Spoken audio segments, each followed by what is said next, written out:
tidak lagi dari mulia. Uji usahawan, Rafi'ah usahawan. Wallahi yang berdoa berdoa lagi, boleh Tuhan. Allah Taala memberi saya kita. Assalatu wassalamu ala Rasulillah wa ala alihi wa man tabi'ahu ila yaumil qiyamah. Diwakili Muhammad hadirin yang dirahmati banyak apapun dosa sebanyak apapun kebaikan pasti dapat itu.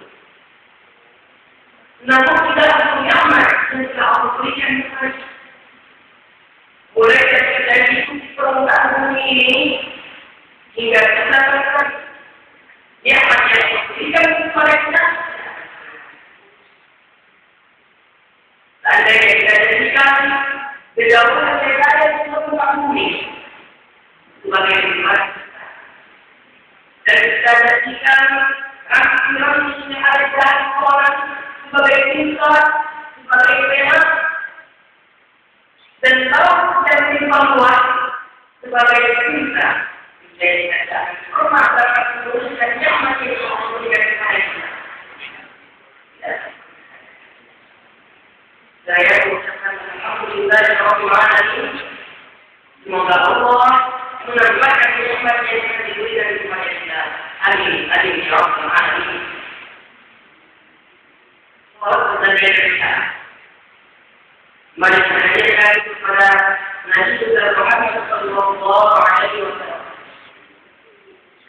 Beliau yang telah mengubah pola pikir manusia.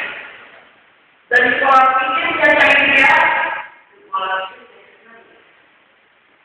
yang berarti tidak jauh. Dewan Masjid yang dirahmati oleh Allah dan hadirin.